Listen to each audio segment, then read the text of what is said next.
아까 우리 스승님 스승님? 그분 박 대표님? 그분처럼 책 읽어야죠. 저도 아주 아주 어. 작은 수량만 읽고 있는데요. 네. 저희가 그 방금 전에 이현 투자자문 박성진 대표님하고 같이 이제 점심을 먹고 네. 저희 이제 사무실로 넘어와서 여기서 이제 촬영을 시작을 했는데 형님 덕분에 오늘 아이오닉 5도 실물을 처음 타봤네요. 한 200m 탔나? 200m. 예.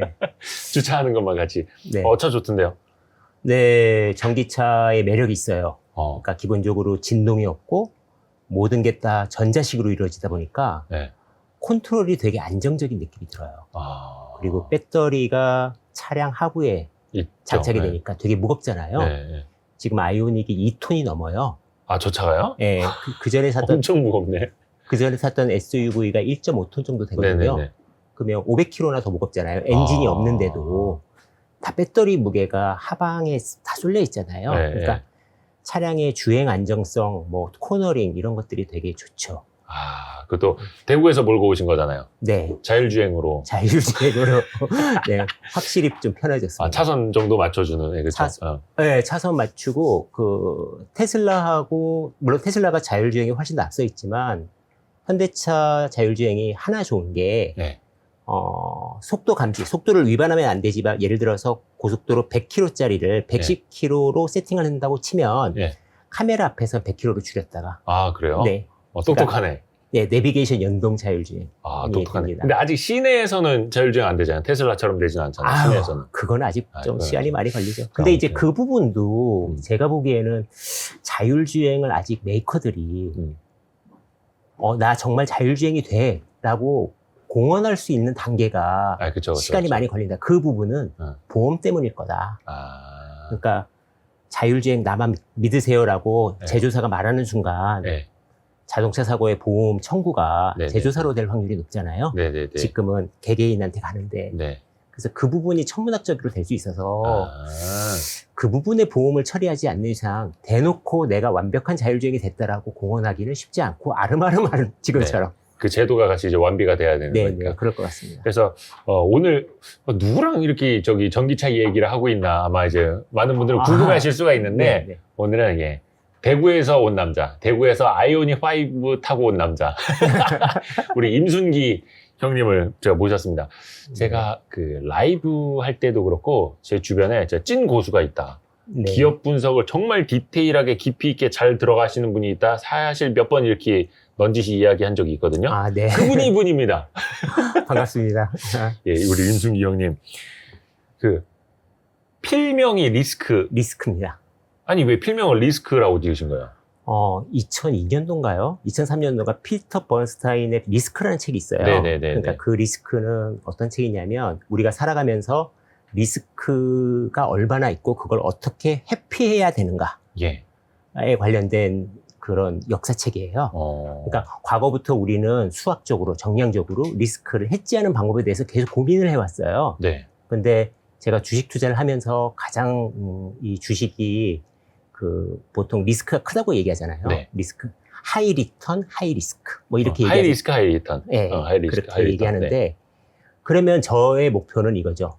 로우 리스크, 하이 리턴을 만드는 순간 네. 행복해질 거다. 그거는 혹자는 욕심이라고 그러던데요. 네. 그래서 로우 리스크를 할 수 있는 방법들에 대해서 고민을 많이 했고, 그래서 제가 남들은 이렇게 리스크 그러면은 왜 필명이 부정적이야? 이렇게 얘기하는데 사실은 리스크를 최대한 줄이는 투자를 하자. 네. 그러면 나도 언젠가는 경제적 자유를 이룰 거다. 이런 생각으로 리스크. 경제적 자유는 이미 이루셨잖아요. 그것도 기준에 따라 다른 거니까. 네. 네, 아니, 근데 제가 지금까지 우리 순기 형님의 자산을 여쭤본 적이 없네요. 네. 그냥 먹고는 삽니다. 네. 그럼 얘기해도 되나요? 아니면 좀 그런 말씀 안 하시는 스타일? 네. 그냥 알아서. 왜냐면 우리가 이분의 어떤 자산 규모에 따라서 이렇게 듣고자 하는 게 아니라 이분의 어떤 투자 철학부터 시작해서 투자 스타일, 그리고 잠시 후에는 기업 분석하고 투자를 어떻게 해야 옳은가라는 후배들에게 해주는 조언, 이렇게 이제 순서대로 이야기할 거기 때문에. 참, 리스크라는 필명이 저는 그런 줄 알았어요. 임순기 해갖고 리스크, RIM 이렇게 그거 아니에요? 아니에요. 저는 그래서 책 이름이에요. 저는 이 형님 성함하고도 이게 약간 이게 쫙 달라붙는다라는 생각을 하고 있었거든요. 그래요? 네. 책 이름입니다. 라임이 맞는 것 같습니다. 임순기 리스크. 네. 그래서 하여튼 리스크를 적당히 회피도 해야 되고 적당히 이용도 할 줄 알아야 되고. 네. 근데 가능한 이제 그 손실은 최소한으로 줄이고 이익은 최대한으로 늘리면 그리고 그걸 수없이 반복할 수 있으면 네네네. 우리가 경제적인 자유를 누릴 수 있으니까 리스크를 줄이는 쪽에 저는 모든 투자를 좀 집중하는 편입니다. 네. 그 블로그 이름도 리스크잖아요. 네, 리스크의 기업 분석. 그러니까 네. 그 네이버 블로그에서 리스크 치면은 검색이 잘 안 되는 거예요. 너무 많으니까. 네, 일반 검사다 보니까. 네네네. 그래서 검색이 잘 안 되는. 블로그 친구도 많이 늘었죠. 블로그 한 6천 몇백 명 됩니다. 웨이론 네이버 이용해가지고 막. 네, 제가 작년 말부터 네. 블로그가 좀 늘어나고, 근데 블로그 댓글에 네. 주식을 좀 모르시는 분이 많으신 것 같아요. 그래서 초보자들. 네, 그런 댓글들이 들려서 제가 비정기적으로 번개를 했었어요. 구글 밑으로. 네. 구글 밑으로 번개를 했는데, 그게 조금 늘어나고, 그래서 구글 밑에는 150명까지밖에 안 되더라고요. 그래서 다행히 네이버가 웨이를 만들어줘가지고, 웨이는 500명까지 되니까, 네. 지금, 한 달에 2번 정도 생방송으로 하고 있고요. 그러니까 그 방송은 라이브만 하고, 네. 예, 기록은 남기진 않고 있고요. 거기서 산업, 종목, 뭐 이런 얘기들. 아직 유튜버는 아니시고. 유튜버는 자신이. 거기서 그냥 형님이 직접 공부하신 산업, 네네네. 뭐 공부하신 이야기들을 같이 이제 풀어놓는. 네네. 그렇고 제가 보는 시장. 그러니까 시장은 제가 보지는 않는데요. 예. 투자자들이 많은 정보를 접하잖아요. 네. 그러니까 기업 정보도 접하고 뭐 그러다 보면 자연스럽게 알아가는 시황. 근데 시황을 중요시 여기진 않아요. 근데 사람들이 너무 오랜만에도 굉장히 많이 흔들렸잖아요. 그러니까 네. 예를 들어서 1월 말에 게임스탑. 네네. 기억나시는지 모르겠지만 네. 게임스탑에 돈이 쏠리면서 예. 숏을 쳤던 대형 헤지펀드들이 네. 뭐 망할 거다. 네. 이래서 전 세계 주식이 빠진다. 뭐 네네. 이런 일들. 그렇죠. 그러니까 올 초만 하더라도 대형 이슈가 되게 많았고 최근 들어서도 테이퍼링 얘기. 네. 그리고 계속되죠, 이제. 네. 그 인플레이션에 따른 금리 인상 얘기. 네네. 채권 금리 상승 얘기가 네. 시장에 계속적으로 노이즈로 왔잖아요. 근데 돌이켜보면 다 별거 아니잖아요. 그러니까 지금은 그런 거를 생각하기에는 유동성이 너무 많으니까 네. 기업만 보면 되는 제가 작년 말부터 주변에 하는 얘기는 뭐냐면 네. 제 인생의 최대의 안전한 시기에 투자를 하고 있다. 지금이요? 네. 왜냐면요. 예. 델타 변이 바이러스가 이렇게 늘어나서 또 각자 당국들이 긴장하잖아요. 그렇죠. 이게 어떻게 될지 몰라요. 그러면 여기서 여태까지 돈을 많이 부어서 여기까지 살려놨는데 네. 여기서 미국이 중국하고 세게 붙는다던가 뭔가를 해버리면 이 미래가 불확실해지잖아요. 네네네. 그러면 여태까지 쏟아부었던 돈들이 무의미해질 수가 있어요. 그럼 다시 처음부터 쏟아부어야 되거든요. 네네. 그러니까 지금은 오히려 유동성을 회수할 수는 없고 네. 유동성을 줄이는 것도 쉽지 않은 시대에 와 있으니까 좋은 기업만 찾아서 투자를 한다면 이럴 확률이 굉장히 없는 시장이죠. 그러니까 2018년도만 봐도 우리가 그 미중 무역 전쟁에 의해서 한국 시장이 왔다 갔다 했잖아요. 네네네. 왜냐하면 한국은 지금 대외 의존도 중에서 중국이 순이익에서 굉장히 큰 비중을 차지하는데 네네네. 미국이 중국을 때리니까 한국도 같이 휘청거렸단 말이에요. 그렇죠. 그러니까 지금은 오히려 미중 갈등이 없고 오히려 예전보다 완화돼 있고 또 각 나라가 부양책을 쓰고 있으니까 그리고 또 한국이 준비를 잘해서 미래 산업들 포지션이 크다 보니까 지수가 오르는 게 어떻게 보면 너무나 당연하죠. 그런데 각각의 삶에서 보면 네. 내 생활이 어려운데 내 삶이 어려운데 주시장이 왜 올라가 이렇게 이해를 못 하시는 경우가 많잖아요. 그렇죠. 그래서 그런 거를 조금 이렇게 설명해 드리고 싶었어요. 조금이나마. 네, 그러면 지금 여태까지는 안 했더라도 우리가 자본을 좀 알아가고 네. 자본시장을 알아가서 그거를 투자에 활용하면 참 좋을 텐데. 네. 근데 그 중에서 저는 채권도 크고 부동산도 크고 주식도 크지만 저는 기업을 분석가니까 기업적으로 세상을 이해하고 기업적으로 사람들한테 이야기를 하고 있는 거죠. 진짜 멋집니다.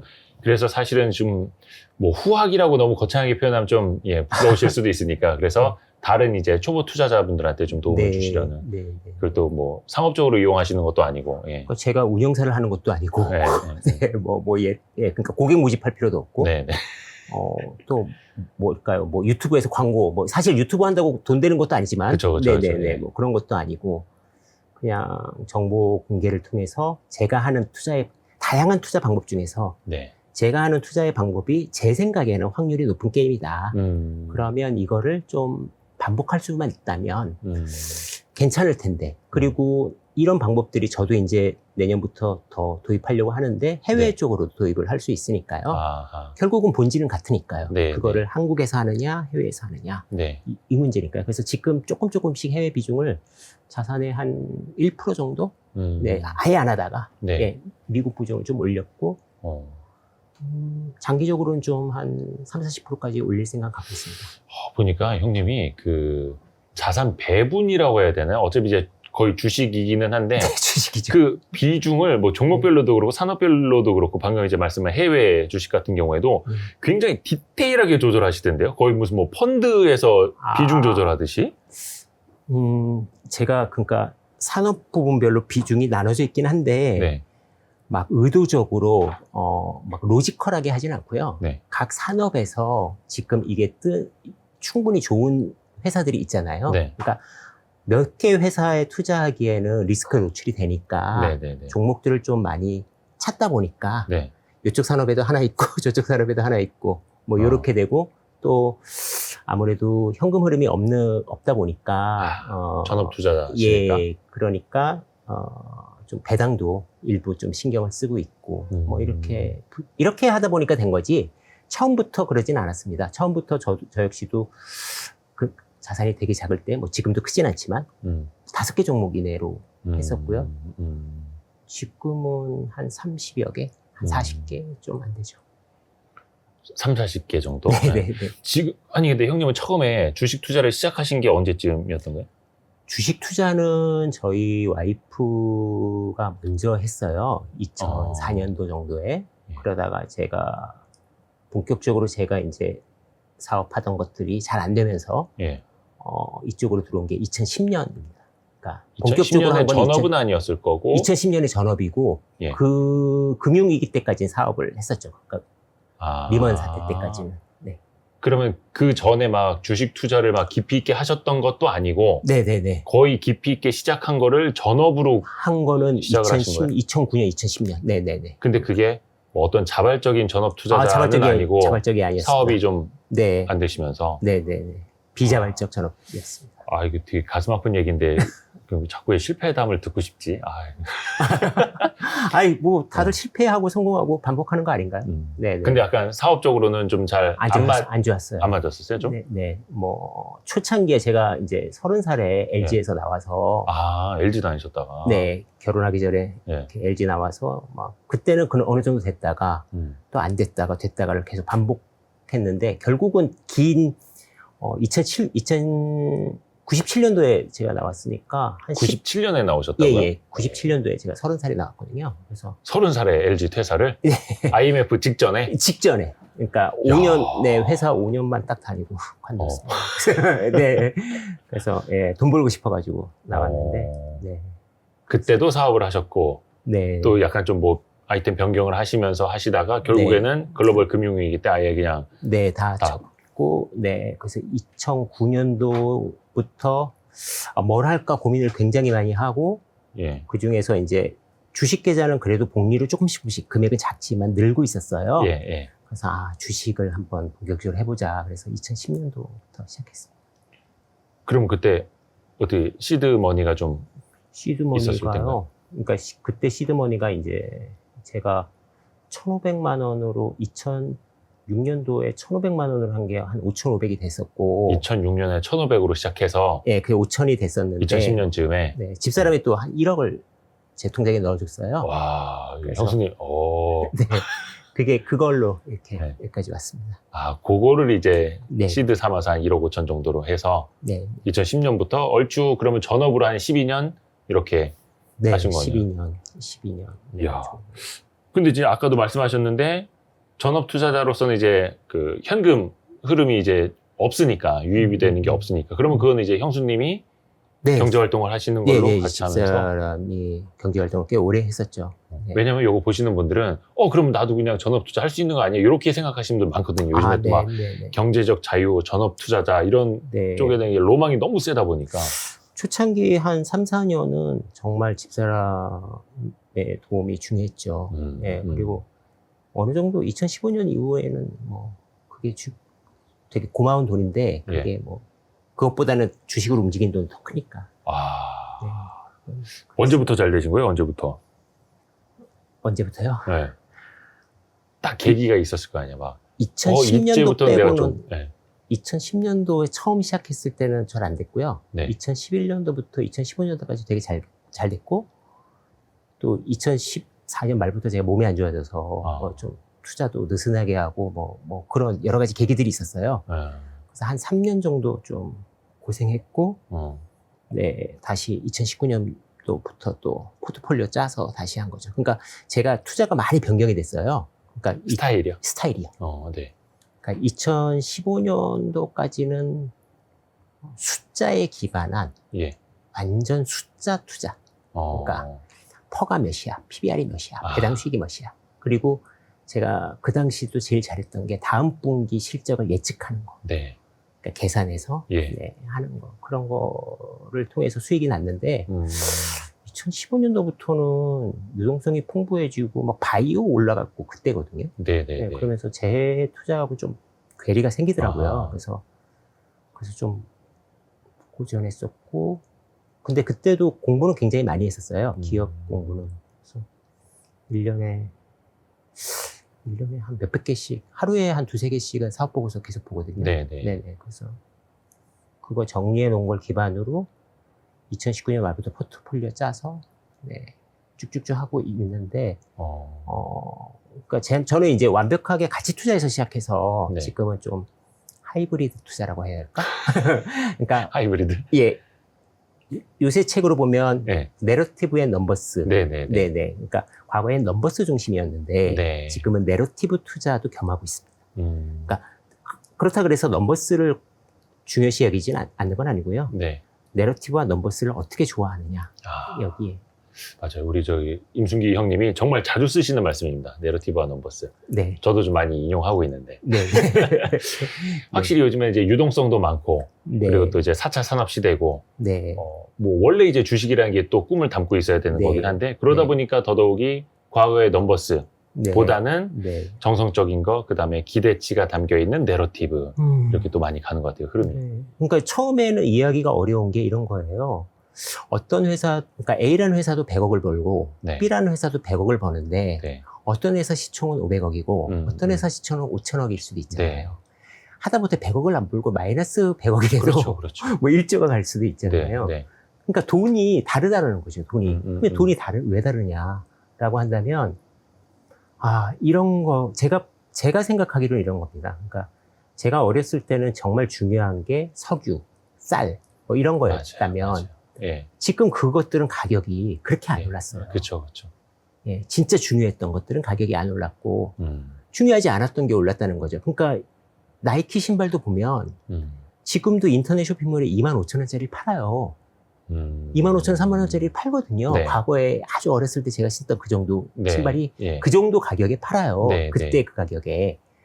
그런데 200만 원짜리, 100만 원짜리 나이키도 있잖아요. 그렇죠. 예, 네. 같은 신발인데. 그러니까 돈이 달라졌다, 돈이. 그래서 제가 비유를 드는 게 이런 거거든요. 정말 돈이 많은 네. 사람도 예. 하루에 100끼를 먹을 수는 없잖아요. 네. 죽죠, 100끼 먹으면. 네. 뭐 많이 먹어야 3, 4끼잖아요. 그러니까 끼에 들어가는 필수는 그 사람들한테 가치가 없는 거죠. 그렇죠. 예. 양적인 거는. 네. 그래서 그것들을 인정해야 되는 시간들이 좀 걸렸고 네. 지금은 그거와 더불어서 넘버스도 하고 내러티브도 투자를 하고 그리고 배당도 투자를 하고 이러고 있습니다.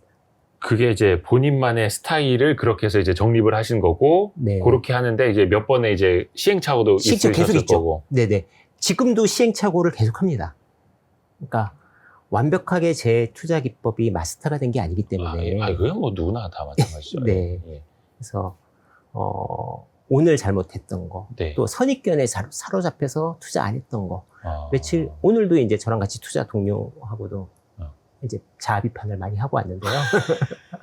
분명히 알고 있었는데 네. 과거에 갖고 있던 선입견 때문에 투자를 안 한 기업들이 1년에 몇 번씩 되고 그게 대박이 되는 경우가 많아요. 그리고 타이밍 이슈도 있어요. 네. 그러니까 제가 3월 22일인가? 토요일인데 그때 신재생 에너지 강의를 제가 라이브로 했었거든요. 네네. 그때 제가 강의에 원전은 할 가능성이 더 높다. 그래서 뭐 할 가능성? 원전. 예, 원전은 그러니까 뭐 신재생 할 가능성? 에너지를 공부해 보면 네. 원전의 필요성을 과도기적이든 뭐든 느낄 수밖에 없습니다. 그쵸, 왜냐면은 기저발전이 네. 지금 다 탄소를 어마어마하게 뿜어내잖아요. 네. 그럼 기저발전을 대체할 수 있는 건 기저발전이어야 되지 간헐적 발전은 쉽지 않습니다. 네. 간헐적 발전은 그거를 저장했다 꺼내야 되니까 그렇죠. 너무 경제적으로 피해가 커요. 그러니까 그게 과도기적이든 종착지든 모르겠지만 네. 원전의 필요성은 점점 더 대두될 수밖에 없습니다. 신재생을 공부하면 공부할수록. 네. 그래서 500만 원 두산중공업 샀다가 네. 500만 원? 일단 발가락 담근 거네요. 네, 네. 하반기에 메모해놨거든요. 9월 네. 1일부터 본격적으로 산다. 뭐, 근데 네, 그냥 저 이미 역시도 뭐- 타이밍을 재다가 아. 네, 투자 아이디어가 날아가는 거죠. 네, 그러니까 그런 사례도 있고, 네. 지금도 끊임없이 네, 네. 보완해 나가고 있고, 수정해 네. 나가고 있고. 네. 물 잠깐 드세요. 네. 네. 목 타실 것 같은데. 네, 제가 보니까 네. 형님이 진짜 대박 종목이 많잖아요. 네. 그것도 그냥 뭐 2배, 뭐 요 정도도 아니고 몇 네. 배. 네. 리스크님의 블로그를 보신 분들이라면 아실 거예요. 그렇죠? 네. 거기 원체 뭐 매크로 이런 거 없고 네. 네. 다 기업 분석이잖아. 거기도 막 네. 수십 개 있던데요. 네. 네. 기업 분석 사례. 뭐 네. 그리고 다 절대 추천 종목도 아니고 네. 뭐 매수매도 신호를 드리는 차원도 아니고 본인의 네. 이제 스터디를 위한 네. 공간이기는 한데. 그리고 그게 또 제가 지금 그 종목을 다 갖고 있는 것도 아니고. 그렇죠. 네. 네. 예, 예. 그래서 절대 이제 오해하시면 안 되는데 하여튼간 본인이 이제 스터디 해 오셨던 네. 네. 기업들을 보면은 대단한 것들이 많이 나왔더라고요. 네. 이렇게 해서 이렇게 좋은 사례가 나왔다. 그냥 사례로 하나 좀 이야기해 주실 만한 거 있을까요? 사례로 예. 드릴 수 있는 말씀 중에 몇 가지가 있는데, TCC 스틸을 제가 블로그에 올린 게 아마 2년 가까이 됐을 거예요. 19년 가을 정도에 올렸을 거예요. 그게 아마 형님하고 한 2년 전 저희 스터디 때 형님이 이야기 많이 하셨었어요. 그래요? 근데 스터디에서 TCC 스틸을 발표를 해놓고도 안 움직이니까 사람들이 이제 믿지 않는 거였죠. 네네. 저도 그래서 그냥 안 샀거든요. 네네. 이 회사의 주가가 제가 제가 말씀드리고 나 때보다 현재 주가로 2배 반? 2배 이상 올라 있거든요. 네네네. 그런데 제가 그때 말씀드렸던 게 원통형의 시대가 온다. 네, 맞아요. 기억해요. 예, 19년도에 원통형을 얘기하면 바보 소리 들었어요. 맞아요. 왜냐면 파우치가 대세고, 네, 진짜 파우치가 정말 플렉서블하게 이렇게 뭐 공간을 LG화학이 가지고. 되게 잘해왔고 예. 근데 저는 원통형이 상당히 차지할 수밖에 없다. 테슬라가 하는 원통형. 예. 그래서 그 원통형에서 앞단에 상신 EDP도 있고 삼성 SDI도 잘하지만 네. 걔네들은 벌써 주가가 움직였는데 니켈 도금 강판을 하고 있는 TCC 스틸은 안 움직였으니까 네, TCC 네. 스틸이 분명히 부각을 받을 거다. 음. 그러니까 리밸류에이션 되는 거죠. 네. 주가가 올라가는 동안 수익 가치는 하나도 안 올랐습니다. 왜냐면 다른 캔에 들어가는 네. 주석 도금 강판이 네. 문제가 생겼어요. 그래서 니켈 도금 강판의 양이 늘고 있지만 주석 도금 강판 쪽에서 네. 이익이 감소되면서 손익적으로는 그렇게 큰 매력은 없습니다. 근데 주가는 움직인다는 거죠. 그러면은 우리가 이게 내러티브 영역이거든요. 네. 그러니까 지금은 그렇지만 어차피 원통형도 대박이 될 거니까 네. 미래 가치를 땡기는 거죠. 예. 왜냐하면 독점 회사잖아요. 네. TGC 스틸이 니켈 도금 강판 국내 독점이고 예, 잘 만듭니다. 그래서 그러니까 근데 그것까지 기다리는 시간이 지루하죠. 그게 1년 반 정도 걸렸어. 그냥. 맞아요. 이게 사실 이제 저도 많은 분들하고 농담 반 진담 반 이야기하는 거지만 스터디 모임 같은 데 나가서 내가 이제 종목 발표를 해도 이게 오르고 있으면 사람들이 오, 좋아 보여 하는데 그쵸. 안 움직이고 있으면 그렇죠. 에이 그게 실현 가능성이 있겠어 이렇게 하는 거죠. 그렇죠. 네. 그리고 공부하는 사람들은 또 거기에 매몰돼 버리죠. 그러니까 저 같은 경우는 좀 공부 양이 많으니까 또 자기 확신에 빠져서 매몰되고 그리고 남들이 외면하는 동안을 묵묵히 견뎌야 되니까 네. 예, 그런 시간들이 좀 힘들죠. 네. 그런 거 어떻게 견뎌야 됩니까? 예를 들어서 현금 그 유입이 뭐 급여라든지 이런 게 없는 상황이라면은 특히 더 하잖아요. 종목이 그러니까 많아야 돼요. 네, 그러니까 지금은 그건 자산이 어느 정도 되니까 네. 분산하는 차원에서 이제 많아졌을 거고. 예, 그러니까 과거에는 실적으로 움직일 때는 정말 제 세상이었죠. 왜냐하면 다음 분기 실적을 제가 계산을 잘 했고 네, 잘 할 수 있으니까 네. 예, 바로바로 수익 실현이 돼서 예, 전혀 문제가 없었는데 지금은 그런 시대가 아니고 네. 어떻게 보면 제 종목이 각광을 받을 시대까지 기다려야 되잖아요. 네. 그러려면 지금은 좀 뿌리는 게 맞다. 과거보다 더 그렇게 됐다라고 생각되죠. 네. 딱 실적대로만 가는 흐름도 또 아니고. 네. 예. 요 방송을 보시는 분들 이제 전업 투자자분들보다는 뭐 자영업자라든지 직장인들이 굉장히 많으시거든요. 근데 그런 분들 입장에서 뭐 하루에 몇 개의 기업식을 다 이렇게 공부하실 수는 없고. 어렵죠. 그래서 이제 몇 개만 놓고 이제 깊이 들어가는 혹은 어떤 분들은 그냥 남들이 하는 이야기만 주워 듣고 이러신 분들이 되게 많을 텐데 그런 분들을 위한 현실적인 공부 방법 좀 조언 좀 해주세요. 본론은 이제 저쪽 넘어가서 네. 우리가 자세히 좀 할 거긴 합니다만. 이 투자 방법이 한 가지가 있는 게 아니라서 네. 이런 얘기를 뭐 단정지어서 이 얘기 드릴 수는 없어요. 근데 제가 경험한 바로는 네. 시간이 오래 걸리더라도 한 종목을 깊게 들어가면 네. 확산됐을 때 시너지가 많이 난다. 그러니까 한 종목을 좀 깊게 들어가는 연습을 해버리면 네. 유사도 되게 쉬워지고 유사 기업, 유사 산업들도 네. 공부가 쉬워지거든요. 그렇죠. 동종업계는 비싸 보이니까. 근데 그게 우리가 다 연결돼 있는 시대에 살아요. 네. 그러니까 화학회사가 시계 원재료를 만들고 뭐 코로나에 화학 장갑의 원료를 만들고 다 연결돼 있어요. 네, 네. 그거를 만들기 위한 에너지, 그거를 만들기 위한 탄소. 그러니까 어떻게 보면 우리가 살아가는 삶이 딱 구분지어서 구별할 수가 없잖아요. 내가 지금 쓰는 이 돈이 야 너는 IT에만 썼어? 뭐 이럴 수 없는 거잖아요. 제가 핸드폰을 사도 거기에 플라스틱도 있고 그렇죠. 배터리도 있고 예. 네. 또 통신요금도 내는 거고 네. 그러니까 이게 다 복합돼서 어렵다고 생각되는데 오히려 하나를 깊게 들어가면 네. 연관성들이 더 쉽게 보이더라. 그래서 좀 힘들더라도 하나를 좀 깊게 들어가면 산업도 정리가 되고 연관도 보이고 결국은 네. 뿌리가 밑에서는 또 이렇게 여러 가지로 예. 퍼져지고 만나게 되고. 네. 그래서 깊게 들어가는 연습을 한 번이라도 해놓으면 다음엔 쉽다. 근데 이제 그런 경험들도 없고 주변에 그렇게 해서 성공한 사람들도 없으니까 물론 저도 아직은 그런 과정에 있는 사람이지만 그래서 그런 것들을 좀 알려드리면 되게 좋겠다 싶은 생각들이 있죠. 그러니까 이제 흔히들 표현하는 복잡계.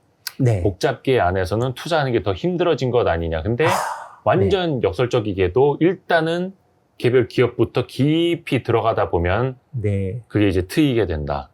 그러니까 복잡계 책 저도 되게 좋아하고 많이 읽고 네.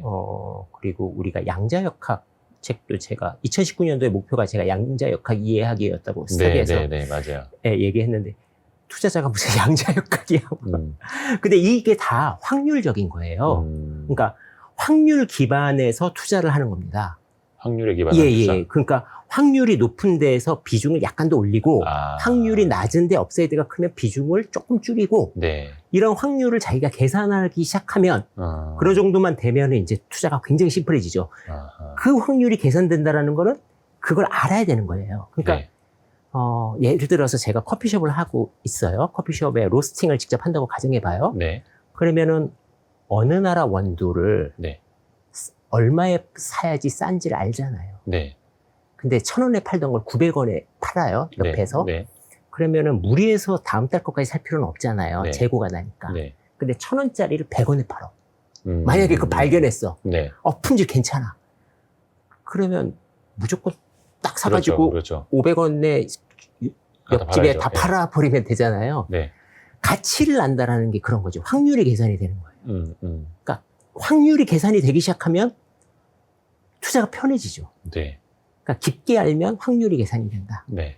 네, 그게 깊게 알면 확률이 계산이 된다. 네, 그 확률에 기반해서 투자를 하면 그게 바로 복잡계고 그게 양자역학이다. 양자역학이다 확률 기반 얘기거든요. 오늘 그래서 이제 그런 이야기들을 몇 가지를 네. 또 준비를 해주셨다면서요. 네네네. 그럼 좀 저쪽 가서 본격적인 이야기를 청해볼까요? 여기까지는 서론이었습니다, 여러분. 제가 목 좀 축이시고 저쪽으로 넘어가시죠. 네. 우리 그 리스크 임순기 형님한테 제가 네. 이제 강의를 청하러 왔습니다. 많이 네. 준비하셨어요. 예, 지금, 네. 초보 투자자분들을 위해서 네. 그냥 간략하게 네. 진짜 중요하게 여겨야 되는 게 뭔지, 네. 무엇을 중점으로 둬야지 수익이 생기는지, 네. 요거 말씀드리고, 예. 기업 분석 사례를 한번 쫙 이렇게 한번 보여드리면, 예. 오히려 어떤 분으로 보면, 저기까지 해야 돼? 이럴 수도 있고, 네. 어떤 부분으로 보면, 재밌다. 이럴 수도 있을 것 같습니다. 그래서 네. 그 두 가지로 중점적으로 말씀을 드릴게요. 어떤 이야기부터 시작할까요? 네, 그 투자에 대해서 좀 중점적으로 네. 일반인들이 고민하셔야 될 거 한 네. 두 가지만 말씀드리고, 예. 그 다음번에 종목 분석 어떻게 하는지 네. 한번, 그리고 그걸 통해서 또 산업 이야기도 네. 좀 덧붙일 수 있을 것 같고요. 예. 그래서 들어가 보죠, 이제. 네, 예. 일단 우리가 투자라는 게 수익률을 올리는 게임이지 않습니까? 네. 근데 수익률이라는 거는 시간분의 이익금입니다. 그러니까 시간분의 이익금. 네네. 수익률이 그거죠. 그러니까 시간을 줄이거나 이거를 크게 만드는 거죠. 네. 그러면 수익률이 올라가죠. 그러니까 100만 원을 벌더라도 한 네. 달에 버느냐, 1년에 버느냐 다르고. 예. 네. 요게 100만 원을 버느냐, 1000만 원을 버느냐. 네. 요게 다릅니다. 네. 근데 우리가 보통적으로 하시는 게 뭐냐면 이거를 신경을 쓰세요. 시간. 빨리 벌고 싶으니까. 예. 투자하자마자 수익 나고 또 딴 거 가고 싶고 이게 일반적인 분들이거든요. 그렇죠. 그런데 이 T를 갖다가 줄이려면 총망을 받는 걸 알고 사야 돼요. 네. 그러니까 무슨 얘기냐면 바닥에서 살 수는 없어요. 네. 올라와야 돼요. 네. 올라와서 이쪽이 되는구나 라고 판단하고 사요. 네. 그런데 주가가 이렇게 가면 좋은데 보통은 조금 올라가다가 이렇게 떨어지죠. 네. 그러면 여기서 이 회사는 이제 투자자들한테 외면을 받는구나 그래서 팔아야 돼요. 이게 시간을 줄이는 방법인데 네. 이게 솟구치면 되게 좋은데 네. 실제로는 그렇게 되게 어려워요. 이게 뭐 마음대로 되지 않죠. 예, 마음대로 안 돼요. 그래서 내가 사면 고점이야 뭐 이러는 게 네. 이 타이밍 이슈를 자꾸만 생각하셔서 그래요. 그러니까 요렇게 돼서 요렇게 되는데 나는 여기서 사는데 조금 벌다가 갑자기 시간이 지나면 이렇게 빠지고 난 다시 팔고. 거의 시간만 버린 거네요. 네네. 네. 그런 경우가 많아요. 네, 초보분들은. 네. 그래서 초보분들은 시간이 쉬운 것 같지만 시간이 진짜 어렵습니다. 사실 제일 어려운 게 시간이죠. 예. 시간이 어렵습니다. 그래서 오히려 이거를 아까도 말씀드렸지만 수익금이 큰 거. 그러니까 네. 업사이즈가 큰 거. 이거 잘 되면 3배짜리야, 4배짜리야. 이런 거 사시는 게 훨씬 더 좋아요. 언제 오를지는 잘 모르겠는데 네. 충분히 업사이드가 있고 그러니까 주식을 딱 사는데 이건 바닥인 것 같은데 아하. 위는 열렸는데 네. 아래는 제한적이야. 요거를 사시는 거죠. 근데 요 시기가 언제 될지 나는 모르겠어. 그러니까 수익률을 장기적으로 올리려면 요거를 생각하셔야 됩니다. 여기. 물론 네. 정말 타이밍을 기가 막히게 하시는 선수분들이 계셔요. 네. 그건 진짜 동물적 감각을 갖고 계신 분들이라서 네, 네. 일반인들이 쫓아가기는 진짜 어렵습니다. 그래서 네. 저도 안 되고요. 그래서 보통의 성공한 투자자들은 다 수익금을 올리려고 되게 네. 노력합니다. 그래서 업사이드가 큰 거. 왜냐하면 요게 작다면 굉장히 잦은 매매를 해야 되잖아요. 네. 잦은 매매를 초보 투자자들이 한다는 거는 실패할 확률이 그만큼 높아지거든요. 네, 그래서 수익률을 올려야 된다. 네. 두 번째는 이게 또 재밌는 건데 우리는 돈을 벌려면 복리로 벌어야 됩니다. 복리로 예를 들어서 100만 원을 네. 100만 원을 복리로 20%씩 30년 지나면 29년이 2억인가 그럴 거예요. 2억. 그러니까 30년 차에 2.4억이 되겠죠. 네네네. 100만 원이. 100만 원이. 네. 근데 문제가 있습니다. 무슨 문제가 있냐면 100만 원이 이제 120만 원이 되고 예. 144만 원이 되고 뭐 이렇게 되잖아요. 네. 그러면 원금과 수익금을 모두 다 또 배팅을 하는 겁니다. 그래야 진정한 100% 복리 효과죠. 복리가 나오죠. 네네네. 예, 달리로 하면 이거 얼마 안 돼요. 네, 그렇죠. 예, 얼마 안 돼요. 그러면은 복리로 가야 되는데 복리로 가기 위해서는 이게 문제가 있어요. 왜냐하면 실수하면 안 돼요. 한 해라도. 예, 한 해가 그러니까 0으로 가는 짓은 절대 하면 안 됩니다. 그렇죠. 예. 곱하기 0을 하면 안 돼요. 그렇죠. 그러니까 확률이 1%라도 곱하기 0을 하는 순간에는 끝나죠. 끝납니다. 예. 그 곱하기 0으로 가는 게 뭐가 있냐면 이게 바로 레버리지입니다. 네. 그러니까 빚 내고 투자하는 거. 네. 빚 내고 투자하는 게 그래서 초보 투자자분들은 금액이 적으니까 나는 빚을 질 거야. 네. 혹은 선물 옵션을 할 거야. 이렇게 하는데 다 레버리지가 큰 거거든요. 네. CFD 계좌도 레버리지가 크잖아요. 뭐 그건 이제 전문 투자자들만 할 수 있는 거긴 합니다만. 네. 네. 근데 많이들 또 하시거든요. 예. 또 한 가지는요. 이게 연속돼야 되잖아요. 예. 연속돼야 되니까 내가 성공 확률을 굉장히 높여야 돼요. 성공 확률을. 성공 확률을 높이고 리스크는 적게 해야 되니까 분산을 어느 정도 하셔야 됩니다. 여기서 의미하는 게 복리를 하기 위해서는 분산도 의미하는 겁니다. 분산하지 않으면 하나가 삐그덕거렸을 때 마이너스로 가요. 그러니까 20%라도 이게 엑셀로 돌려보시면 아시는데 30% 내고 다음에 마이너스 10% 내고 네. 요걸 반복하면 8배인가밖에 안 돼요. 이게 30년 지나면. 그러니까 그래프로 이렇게 딱 엑셀로 그려보면 네. 복리는 이렇게 가 있는데 예. 요렇게 하잖아요. 그럼 여기서 요러고 있어요. 요러고. 아. 시간이 지나면 지날수록 굉장히 많은 돈이 차이가 나고 네. 워렌 버핏이 그 70살 이후에 뭐 자기 재산의 90몇 %를 벌었다고 하는 네. 게 바로 여기잖아요. 요거. 예. 끝부분이 더 가팔라지니까 마지막에 30년에 4천만 원 벌잖아요. 29년에 2억이고 30년에 2.4억이니까. 네. 그러면 또 31년이 되면 더 많아질 거 아닙니까? 그렇죠. 4천만 원보다 더 큰 돈이 되죠. 그러니까 횟수를 반복해야 되고 복리를 가져가야 되고 그러려면 분산을 해서 리스크를 좀 줄여야 됩니다. 그러니까 마이너스가 안 나게 하는 거.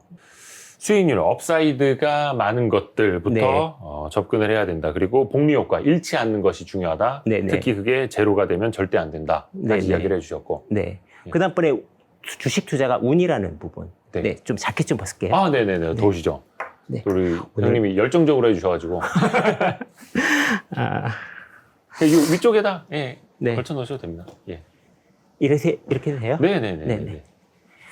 그, 운이라는 게, 네. 그, 운과 실력의 성공 방정식에 보면 네. 주식 투자가 운에 가까워요. 사실 진짜 운에 가까워요. 왜냐하면 사자마자 오를 수도 있잖아요. 네.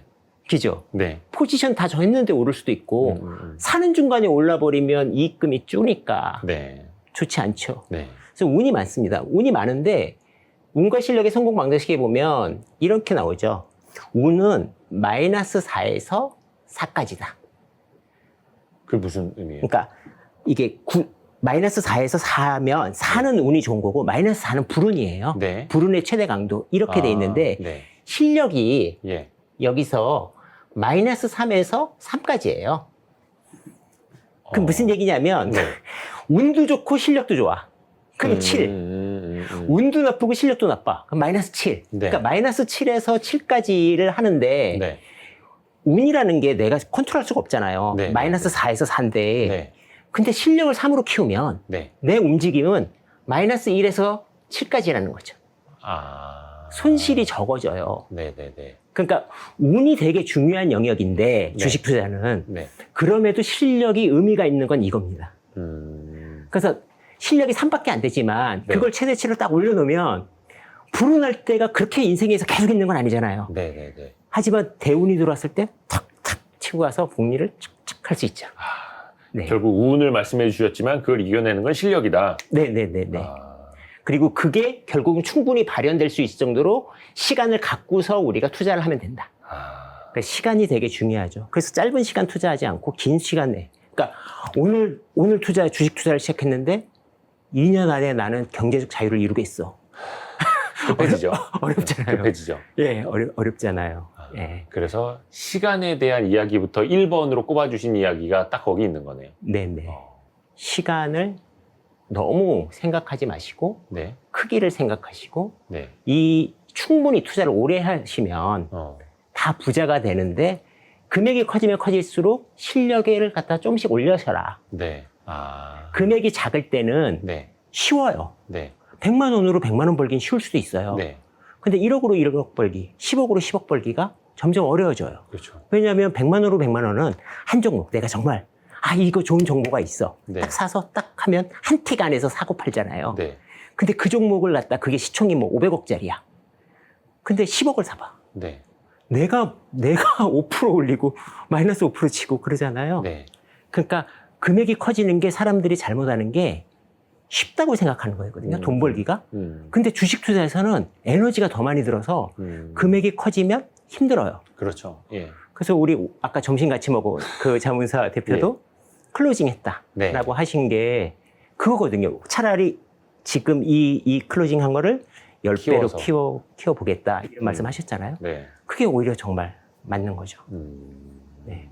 그래서 운이 중요하지만 실력을 키우는 거를 등한시하지 말자. 이렇게 그냥 이것만 생각하시면 될 것 같아요. 투자에서. 그러니까 손실을 두려워하고 시간보다는 이익금이 큰 거를 골라라. 근데 그 수익률을 극대화해야 되는데 손실을 또 피해야 되는데 그러면 리스크만 너무 낮추고 어떻게 수익률을 극대화할 수 있을 것이냐. 이제 약간 조금 그게 이게 주식 투자라는 게 이게 청개구리 투자 비슷해요. 그러니까 가치 투자인 경우에 가치 투자가 그래서 힘들어요. 그러니까 투자라는 게 이런 거잖아요. 주변에 지하철을 탔는데 다 한 재작년인가 있었던 일이잖아요. 모든 사람이 셀트리온 얘기해. 그 뭐 동네 아줌마도 셀트리온 얘기하고 왜 그 맘카페에서도 셀트리온 이야기하고 셀트리온 정말 좋은 회사인데 사는 시기의 문제는 모든 사람이 떠들 때 사면 그 사람들이 다 샀잖아요. 그럼 추가로 누군가 사줘야 되는데 그게 쉽지 않을 수도 있잖아요. 물론 나중에 되면 굉장히 많이 올라갈 주식이라고 저도 알고 있지만 당장에 보면 또 하기에는 하방의 리스크도 크잖아요. 어떻게 보면 외면당해 있는 주식들은 다 약점이 너무 노출되어 있는 거죠. 우리가 다 아는 약점 때문에 낮아져 있어요. 그럼 반대로 생각해 보자고요. 그 약점이 장점으로 바뀌는 순간에는 막 사고 싶은 사람이 늘어날 거 아닙니까? 그러니까 떨어진 주식을 떨어졌을 때는 장점을 발견하려고 노력하고 올라갔을 때는 약점을 발견하도록 청개구리처럼 생각해야 됩니다. 그러니까 주가가 올라가면 단점을 많이 보려고 노력하고 주가가 떨어지면 약점을 노력해야죠. 제가 이렇게 떨어진 주식들 이렇게 블로그에 글을 올리면 정말 아는 단점들을 막 써주세요. 댓글로? 이제 고맙게 저한테 조언해 주시는 거죠. 그런데 저는 사실 대부분 알 거 아닙니까? 그것 때문에 떨어져 있는 거거든요. 그게 반대로 됐을 때는 어떤 현상이 발생될까? 그런 거를 좀 우리가 고민하시면 좋을 것 같습니다. 떨어졌을 때는 약점을 찾고 올랐을 때는 단점을 찾고 떨어졌을 때는 강점을 찾고 역으로 장점을 찾고 올라갔을 때는 단점을 찾아야죠. 그게 덜 다치는 방법입니다. 그러니까 단점을 뛰어넘는 장점이 있어? 그럼 또 올라가겠죠. 올라갔을 때도. 근데 단점이 막 크게 보이기 시작해. 근데 사실 가격이 올라갔다는 것 자체가 또 단점인 경우도 있거든요. 단기간에 올라가면. 역으로. 물론 뭐 더 올라가시겠지만 단기간에 보면 좀 그런 경우들이 있습니다. 네. 그래서 너 왜 그런 거 사? 막 이럴 때 투자 아이디어를 딱 설명했을 때 야 그런 게 있었어? 이래버리면 이제 그 주가는 올라가는 거죠. 그래서 제가 사람들하고 커뮤니케이션 하는 이유 중에 하나도 네. 이렇게 저도 잘 모르잖아요. 그러니까 저는 제 사고의 틀 안에서 갇혀서 사는 사람이니까 모든 사람이 다 그래요. 자기 틀 안에서 갇혀서 살아요. 그렇죠. 예. 자기 주관에서 생각하는 거니까. 그래서 그거를 다른 사람하고 투자 아이디어를 서로 고민을 토론할 때 네. 그 반응을 보면 더 사도 되는구나. 더 사도 되는구나. 알 수 있죠. 그래서 제가 블로그나 그렇게 올릴 때 막 주가가 올라간 걸 쓰는 게 아니라 네. 보통은 이제 궁금하거나 이렇게 네. 주변 애들한테 물어보고 블로그에도 쓰고 그러죠. 그 반응을 보면 더 사도 돼요. 아닌가요? 예. 뭐 저 개인적으로 그런 커뮤니케이션을 많이 하고 있습니다. 네. 오늘 이제 진짜 종목 얘기 이제 할 텐데 종목 얘기 이게 좀 고리타분한 석유화학. 예, 석유화학 얘기를 통해서 좀 이렇게 이야기를 진전시켜 볼 거예요. 네. 그러니까 석유화학이 왜 이렇게 번성하게 되고 또 어떻게 나눠지고 뭐 이런 아주 그냥 디테일한 것들보다 이렇게 좀 우리가 그래도 요거는 알아야지. 석유화학을 할 때 요 정도는 알고서 하자. 네. 그리고 그게 결국은 지금 요새 중요한 환경, 탄소세하고도 연관이 되니까요. 그거 한번 말씀드리도록 하겠습니다. 좋습니다. 우리가 처음에 들어가기 전에 우리가 이게 되게 중요해요. 밀러의 실험. 밀러의 실험이요? 네. 밀러의 실험이 되게 고등학교에도 나오는데 되게 간단해요. 뭐냐면 불을 막 떼요, 여기다. 네네. 막 불꽃이 있어요. 그래서 요런 관에다가 암모니아, NH3, 네. 뭐 이산화탄소, CO2, 그리고 뭐죠? NH3, 메탄, CH4. 요걸 넣고 전기를 막 때리고 그렇고 식히면 여기에 단백질이 형성이 되더라라는 게 이게 밀러의 실험이에요. 네. 이게 왜 중요하냐면 탄소라는 놈이 C잖아요. 네. C가 팔이 4개가 달려 있는데 4개랑 결합을 해요. 이렇게 얘는 4개랑만 결합해. 네네네. 팔이 딱 4개가 있어. 네. 그래서 예를 들어서 CH4 H가 하나 둘 셋 넷 이렇게 되고 네. 그런데 이놈이 어떻게 되냐면 탄소끼리 이렇게 하나로 될 수도 있는데 팔 하나를 더 붙일 수도 있어요. 이렇게 2개. 팔 3개를 붙일 수도 있어요. 그러니까 결합 구조에 따라서 되게 막 다른 성질이 나와요. 탄소가. 예. 그래서 다이아몬드하고 흑연하고 원소 기호가 거의 똑같은데 성질이 완전히 다르다고 하잖아요. 그러니까 탄소는 그렇게 변화무쌍이에요. 여기서 이 단백질 구조가 탄소로 된 거고 탄소가 되게 변화가 무쌍해서 여기서 DNA가 나옵니다. DNA가 나오면 여기서 이게 자아 복제 기능이에요. 그러니까 나를 복제하는 거잖아요. 나를 복제하면 환경이 맞으니까 군집이 일어나요. 이렇게. 뭐 식물의 군집. 네. 뭐 이렇게 식물이 군집하면 또 이걸 먹는 동물의 군집이 일어나죠. 네. 그러니까 DNA가 있기 때문에 군집이 일어나고 군집이 생겼는데 이게 어떤 이유에서든지 땅속에 깊이 들어가 버려요. 이 사체들이. 그래서 오랜 시간이 딱 지나면 이게 탄소잖아요. 네. 탄소하고 수소하고 만나서 석유가 되는 겁니다.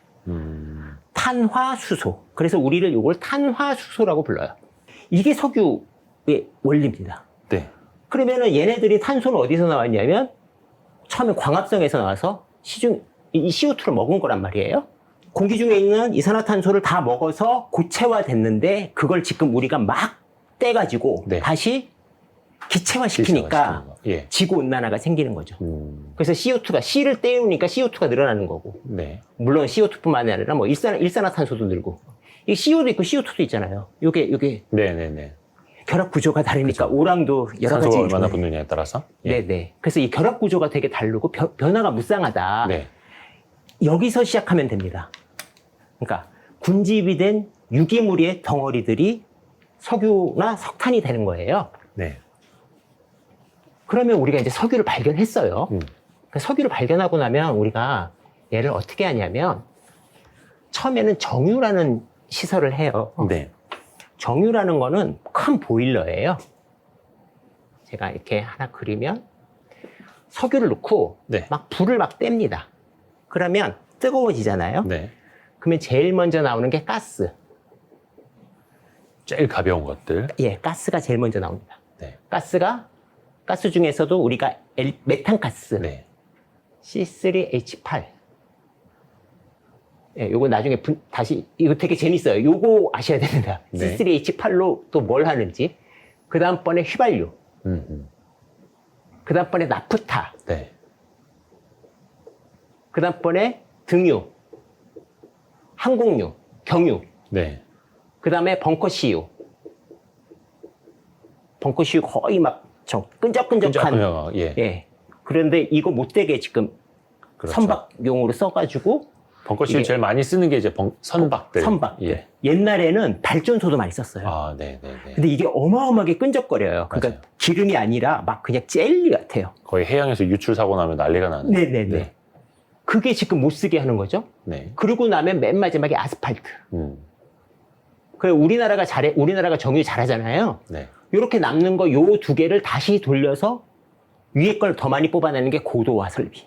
찌꺼기 같은 거 한 번 더 짜내가지고 네네네네. 예, 비싼 것들 더 뽑아내는. 네네. 그리고 또 잔사유라고 해서 좀 다시 설명드릴 수 있으면 요게 현대 오일뱅크가 올 가을에 큰 공장을 설립하는데 여기서 프로필렌으로 뽑아내는 기술도 있어요.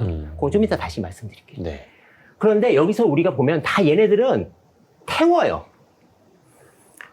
연료를 다 태워서 쓰는 애들이에요. 네. 네. 가스, 휘발유 다 태우잖아요. 그렇죠. 폭발시키거나 태우거나 내연기관 뭐 이런 거 다 등유, 경유 다 태우잖아요. 그렇죠.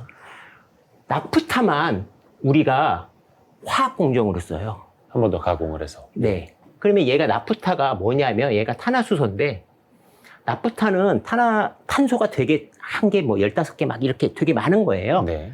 근데 그 구조가 다 C하고 H가 이렇게 있는 구조를 우리가 탄화수소라고 부르는데 이게 2개, 3개, 4개 막 이렇게 돼 있어요.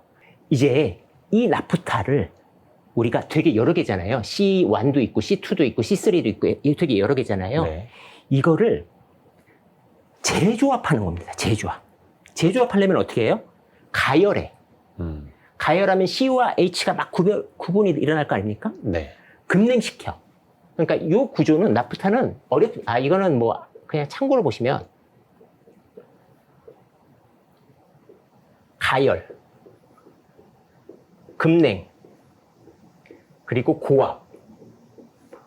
고압으로 딱 해버리면 이제 새로운 형태의 화합물이 나오기 시작하죠. 네, 네, 네. 그러니까 화합물을 걸러내는 과정이에요. 이렇게 해서 만드는 것들이 C2, C3, C4, C6, 7, 8 뭐 이렇게 되는데 분자식을 알고 계시는 게 굉장히 나중에 도움이 되십니다. 아, 예, 그러게요. 이게 고등학교 뭐 이렇게 화학 시간에 많이 배우는 거긴 한데 네. 중학교 때도 배우나? 별로 왜 기억에 남는 게 없지? 저도 잘 안 남아서 다시 맨날 보는데요. 네. 요거를 알고 계시는 게 굉장히 도움이 되는 게 왜냐면 C2는 H4가 붙고요. C3는 H6가 붙어요. 네. 여기서 힌트가 나와요. C4는 요게 우리 고무 만들 때 쓰는 부타디엔. 네.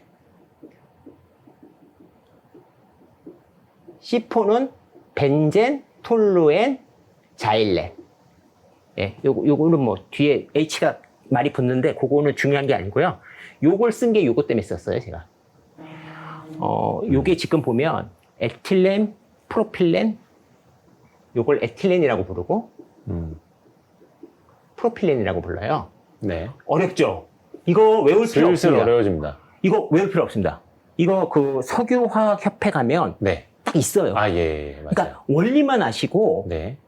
외울 필요는 없어요. 외울 필요 없는데 제가 이걸 왜 썼냐면 이것 때문에 쓴 거예요. C3H4하고 요게 보시면 C3H6잖아요. 예, 수소 2개가 더 붙으면 저게 되는 거예요? 수소 2개를 날린 거예요. 예. 프로판에서 날려서 프로필렌을 만든 거예요. 네. 이게 그럼 뭐냐면요. 이게 PDH 공정이에요. 그러니까 PDH는 가스잖아요. 네. 가스잖아요. 나프타가 아니잖아요. 네. 원래 우리가 가스가 많이 나오는 거를, 이거는 우리가 보통, 우리는 중진류라 그래서, 중진류, 우리 중동에서 나오는, 사우디에서 나오는 걸 보통 우리가 이렇게 갖고 와요. 네. 근데, 그, 미국은 경질류라고 부르잖아요. 네. 네. 경질류에서는 가스가 많아요. 가스가 많아서, 우리가 LNG가 CH4거든요. 네. CH4하고 C3H8도 이렇게 LPG, 프로판도 있어요. 네. 요게 대부분이고, 요게 한 70%? 요게 한 10%? 뭐 이렇게 돼요. 네. 조금씩 다른데. 얘도 다, 천연가스도 다 떼잖아요, 지금. 천연가스 발전소도 다 떼고, 네. 다 뗀단 말이에요. 네. 그런데, 천연가스가 많으니까, 이 가스에서 프로필렌을 추출하고 싶은 게 효성화학의 PDH 공법이에요. 그러면 이걸 어떻게 했냐라고 한다면, 여기서 이렇게 되는 거예요. 원래, 이게 C가 이렇게 있고, 팔이 4개씩이잖아요. 네. 이게 H. 이게 어렵지 않은데, 네.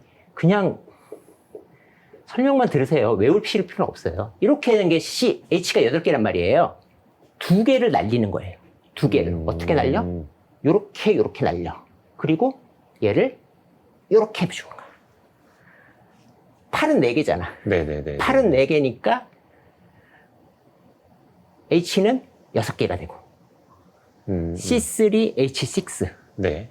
되는 거예요. 탈수소 과정이에요. PDH가. 아하. 탈수소 과정이니까 효성화학이 무슨 공장을 만들면 돼요? 수소 공장. 거기서 수소 2개가 떨어져 나오니까. 그래서 세계 제일 큰 수소 공장을 설립한다 그러잖아요. 네네네.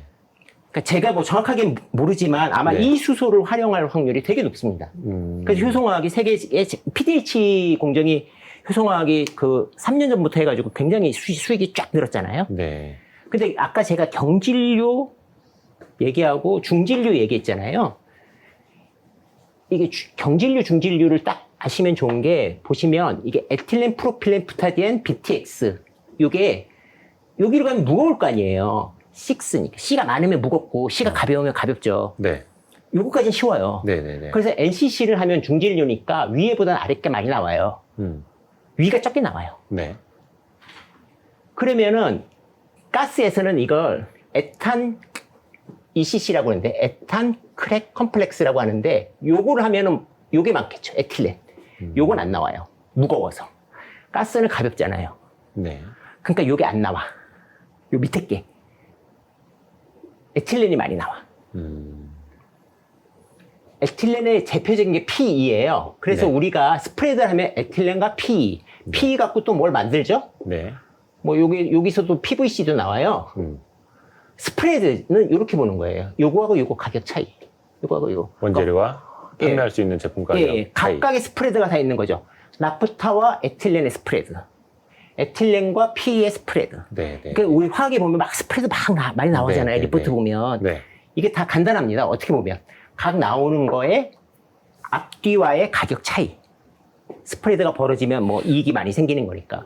좋죠. 그러니까 PDH까지 말씀드린 거예요. 그게 효성화학이. 그래서 떼돈을 벌었어요. 효성화학이.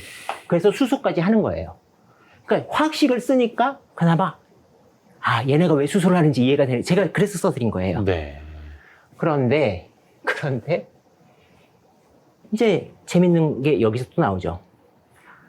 이게 LPG란 말이에요. C3H8. 네. 그런데 얘를 갖다가 나프타 공정에 넣으면 가스를 넣을 수 있거든요. 그걸 개발했어요. 그러니까 나프타가 아까 여기다 넣는다 그랬잖아. 가열 급냉 고압. 여기다가 LPG를 넣는 거예요. LPG를. 네네네. LPG를 넣으면은 에틸렌이 많이 나와. 가스를 넣으니까. 가벼운 게 나와. 납사크래커, 그러니까 나프타를 깨는 그 장비에다 LPG를 더 첨가하는 개념인가요? 예, 첨가? 예, 추가로 더 넣으면 에틸렌이 적게 나왔는데 에틸렌이 많이 나올 수 있어. 그러니까 NCC의 약점이 에틸렌이 적게 나온다는 거거든요. BTX가 나오는 건 강점이죠. 왜냐면 네. 나밖에 안 나오니까. 네네. 가벼운 경질류에서는 안 나오니까. 아하. 그러니까 화학회사들이 어떻게 했냐면 에틸렌이 굉장히 뭐 산업의 꽃이라고 부르는 네. 거거든요. 활용도가 많죠. 많아요. 네. 그러니까 LPG를 넣는 거예요. 그러면 가볍잖아요? 그러니까 네. 가벼운 게 많이 나와. 예, 이거 되게 쉽죠? 네. 예, 가벼운 걸 넣으니까 가벼운 게 많이 나오는 거예요. 예, 그런데 이걸 넣으려면 약간의 시설을 해야 되겠죠. 약간의 시설을 해야 되겠죠. 네. 예, 그래서 오늘 얘기의 시작은 이제 여기서 시작합니다. 그러니까 전반적인 거는 이제 석유화학. 네. 석유화학이 정유를 어떻게 하고 그 뒤에 화학이 어떻게 되는지를 보여드린 거고, 여기서 또 각종 첨가물을 넣거나 단계를 넣어서 계속 밑에 되게 많이 나와요. 요건 다 고무예요, 고무. 네. 합성 고무. 벤젠, 톨루엔, 자일렌도 굉장히 유명한 것들이고. 근데 사실 보면 다 요거에서 파생돼요. 그러니까 어렵다고 생각하지 마시고 한 번만 표 보고 익히시면 네. 네, 그렇게 몇 번만 보시면 어렵진 않습니다. 그래서 탄소라는 특성이 그러니까 4개의 팔을 갖고 있지만 그 팔이 C끼리도 복잡하게 결합이 되면서 굉장히 다양한 물질을 만들어내고 그 물질을 활용하면서 석유화학들이 굉장히 복잡하게 나오는 거죠. 네. 오늘 드릴 말씀은 얘 얘기입니다. LPG 얘기입니다. LPG 얘기하는데 석유화학해서 재밌어요? 어려워요? LPG를 활용을 해서 에틸렌을 더 많이 뽑아낸다는 거기까지 이제 이해가 갔고요. 이해가 갔어요? 예, 요걸 통해서 그러면 우리가 어떤 걸 또 유추해 볼 수 있는 건지. 네네, 한번 보자고요. 네. 우리나라가 섬나라잖아요. 네. 왜 섬나라냐면 북한이 있기 때문에 섬이잖아요. 네. 북한만 우리 편이면 섬이 아닐 텐데. 예. 그래서 일본 다음으로 그 액화에서, 그러니까 가스를 액화에서 갖고 오는 게 리퀴드 LNG고, 네. 중국만 하더라도 PNG가 있어요. 파이프 내추럴 가스. 예. 파이프로 끌어오는 거. 예. 예. 그러니까 LNG를 제일 많이 해야 되는 나라는 일본, 한국. 물론 지금 이제 중국 쪽도 동북 쪽에 그 산업단지가 돼서 LPG를 되게 많이 예. LNG를 되게 많이 가져가지만, 걔네들은 러시아에서 PNG도 받고 미얀마에서 우리 포스코 인터내셔널이 네. 가스 파이프로 보내죠. PNG 그렇죠. 네. 보내잖아요. 우리는 PNG 받을 곳이 없어. 그래서 우리는 다 LNG만 하죠. 근데 LNG, LPG의 강국입니다, 우리나라가. 그러면 LPG는 이게 과거부터 독점 사업인데, 네. SK 가스하고 이원입니다. 네. 이 이원을 네. 사시라는 거는 절대 아니고, 네. 그냥 종목 분석의 하나로서 꼭 유념하시길. 예, 그냥 하나의 예로 들어드리는 거니까. 그냥 산업 구조를 좀 설명하자는 거고요. 예, 좀 투자하는 방법이 어떻게 네. 들어간다. 그러니까 이원을 알기 전에 다른 제가 정유사를 하기 위해서 저 구조를 알고 있었어요. 네. 저걸 깊게 어떤 석유화학 회사를 해서 알고 있는 거에 또 이원이 붙으니까 쉬운 거예요, 저는. 그래서 하나를 깊게 알면 쉽다고 하는 게 응용이 되니까. 네, 그렇죠. 특히 석유화학 쪽은 예, 그렇죠. 예. 근데 반도체도 그렇고 다 그래요. 그래서 이완이 왜 실적이 이상해졌고 또 왜 또 이완을 얘기하는가라고 하면 이완에서 우리가 찾아야 되는 기회 요소는 뭔가 뭐 이런 걸 한번 보면 우리나라의 LPG는 어디다 많이 썼냐면 가정용 뭐 이렇게 식당 LPG 가스 쓰는데 그건 굉장히 적고요. 크게 보면 요즘에 진짜 LPG 가지고 무슨 뭐 요리를 한다거나 난방을 한다거나 이런 데는 거의 없죠. 보기 드물죠. 펜션 같은데 LPG로 지금 그죠. 도시가스 안 들어오는 데나. 네. 그러니까 많지 않죠. 네. 그런데도 도시가스가 점점 더 들어가니까 가정용은 많지 않고요. 수송용이 많고요. 그렇죠. 그 다음번에는 크게 보면 석유화학이에요. 물론 여기에 산업용하고 가정용이 있는데 너무 포지션이 쳐서 의미가 없습니다. 네. 수송용은 장애인차, 택시. 네. 근데 LPG가 되겠습니까? 줄겠죠. 장기적으로 이렇게. 앞으로 이제 줄 수밖에 없는 시장이죠. 뭐. 네네. LPG를 연료로 쓰는 자동차들은. 네네. 그런데 우리가 SK가스나 이완이나 직영 가스점이 많으니까 마진은 좋았단 말이에요. 네. 그러니까 마진 좋은 수송용은 줄어들고 석유화학은 아까 얘기했던 나프타 대체로 에틸렌을 많이 생산하기 위해서 넣고 있어요. 네. 그러니까 얘는 늘어나는 거예요, 이렇게. 근데 우리나라의 산업단지가 어떻게 되냐면 한국을 이렇게 북한 빼고 이렇게 보면 울산, 정유화학의 울산이 제일 크고요. 그렇죠. 여수, 대산 이렇게 있어요.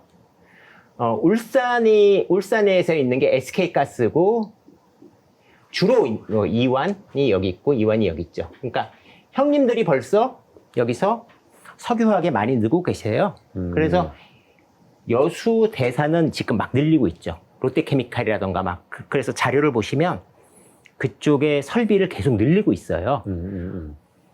그런데 제가 말씀드렸지만 요게 마진이 좋고 요거 마진이 높고 여기 마진이 적어요. 네. 그러니까 이게 뭐 3배로 늘어난다고 이게 3배까지 늘어난다 그러거든요. 리포트를 보면. 그리고 지금도 롯데케미칼이라던가 뭐 삼성토탈이라던가 막 검색해 보면 계속 증설하고 있어요. 나프타를 LPG로 넣는 시설을. 그러니까 저쪽에서 받을 준비를 하고 있는 거야. 네. 받을 준비를 하면 이제 좀 받아가겠죠. 자기한테 유리한 상황이 오면. 네. 그 유리한 상황은 뭐예요? LPG와 나프타의 가격 차이. 예. 가격 차이가 되면 야 이완화 납품해 이러니까 이완은 양이 늘어서 매출이 느는 거고 스프레드는 석유화학 회사들이 가져가는 거예요. 거죠. 그러니까 나프타가 비싸지고 LPG가 싸지면 싸질수록 그 수요는 훨씬 더 많아지고. 하지만 저쪽에서 설비를 해놨기 때문에 어쨌든 양은 조금씩 늘어나다가 어떤 조건이 되면 100% 가져가는 시장이 되겠죠. 예, 그래서 LPG 가격하고 나프타 가격의 스프레드가 되게 중요하긴 한데 기본적으로 에틸렌을 많이 생산하고자 하는 욕구들이 있어서 설비는 계속 들어가고 있어요. 그래서 그런데 마진은 여기가 좋으니까 이게 3배가 늘어난다 그래서 이게 급증하거나 그러진 않고 서서히 증가하는 구조로 갈 거예요. 요게 줄기 때문에. 지금은 그러면은 에틸렌의 수요 자체는 전방산업이 좋다라는 가정하에 계속 가는 걸 테고요. 그런데요, 이게 석유화학이라는 게 이게 스프레드가 왜 생길 수밖에 없냐 하면 좁혔다 늘어질 수밖에 없냐 하면 석유화학 공정이라는 게 후방 산업에 안 좋다고 생산량을 줄이거나 늘리거나 비탄력적이에요. 그러니까 일단 공장은 돌아가야 돼요. 하나라도 멈출 수가 없어요. 그래서 맨 끝에 수요단이 스프레드를 어떤 건 되게 크게 하고 더 적게 하는 건데 결국은 BTX만 만들 수 없잖아요. 위에도 만들어야지. BTX 수요는 굉장히 늘었어. 부타디엔 수요는 늘었어. 그럼 부타디엔만 만들 방법은 없단 말이에요. 그러니까 다 돌아야 돼요. 그러니까 비탄력적이죠. 그러니까 거의 나오는 것들이 비례해서 나오게 되고. 그래서 스프레드라는 게 계속 수요단하고 공급단이 되면서 변동하는 거예요. 맞아요. 예, 일정할 수가 없습니다. 산업이라는 게 그런 특수성이 있죠. 석유화학이. 그 정유죠, 정확히 말하면은.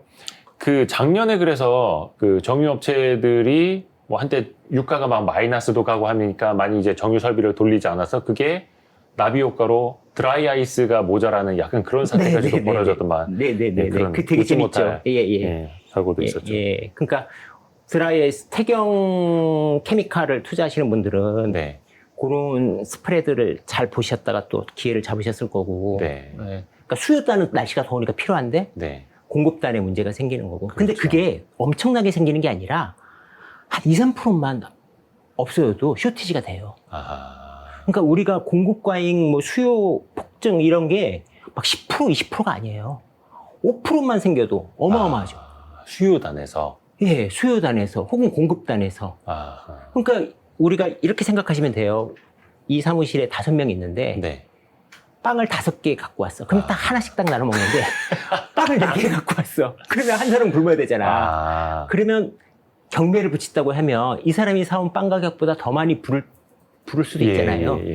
당장 그렇게 비유를 해주시니까 확 와닿네요. 그러니까 막 엄청나게 많은 수요단의 변화보다 조금 모자라도 문제가 생기고 많이 남아도 문제가 생기니까 스프레드는 크게 변합니다. 어쨌든 그래서 이제 석유화학 쪽에서 석화 부분이 늘어나서 이익도 조금씩 증가할 거라고 보여지는데 이 회사가 이원이라는 게 되게 재밌어요. 이원은 이게 10년치 개별 재무제표를 우리가 기업 분석을 할 때 그 2012년도에 우리가 IFRS가 도입이 됐잖아요. 2001년도에 미국에서 엔론 사태라고 크게 났었는데 회계부정이요? 회계부정. 이 회계부정이 어떻게 한 거냐면 나는 문제가 없어. 나는 문제가 없는데 내 자회사의 부실을 숨겨버리고 나만 이득이 난 것처럼 속인 거야. 그러고 나니까 사람들이 자회사도 봐야 되네? 자회사가 문제가 생기면 모회사도 넘어가네? 걸 알게 된 거예요. 네. 그래서 2012년도에 주재무제표를 연결재무제표로 바꿉니다. 그렇죠. 예. 이 얘기는, 물론 이제 회사가 단독적으로 하나만 있는 회사는 개별재무제표만 보면 되는데, 그렇죠. 우리가 기업 분석을 할 때는 그러면 개별이라는 가치, 플러스 연결이라는 가치를 우리가 분리해서 계산을 해야 돼요. 그러니까 단독으로 인해 그 모기업, 이 회사 단독 하나만이냐, 자회사까지 줄줄줄 연결해서 봤을 때냐. 예. 네네네. 그거를 우리는 분석해야 돼요. 예. 그래서 이원을 본격적으로 개별하고 예. 연결로 우리가 나눠서 도대체 기회가 있을까 없을까를 고민하는 시간을 한번 가져보도록 해요. 이게 이제 이 종목 분석을 갖다 이렇게 말씀드릴 때 네. 종목명을 얘기 안 하고 뭐 H기업 이러면 즉각적이지가 않잖아요. 예, 그래서 어쩔 수 없이 이완이라는 사례를 드는 거지. 네네네. 말씀드리지만 이거는 이제 기업 분석 사례를 이제 계속 하는 거니까. 이완을 매수하라는. 예, 그건 절대 아닙니다. 절대 아닙니다. 예, 스터디입니다, 스터디. 네. 그러면 이완의 개별 가치를 우리가 네. 한번 보고 연결 가치를 한번 볼게요. 우리가 그 개별 재무지표를 보면 얘가 10년 동안에 보통 회사는 영업이익이 되게 중요한데 영업이익이 중요해요, 보통은. 근데 얘는 세전이익도 중요해요.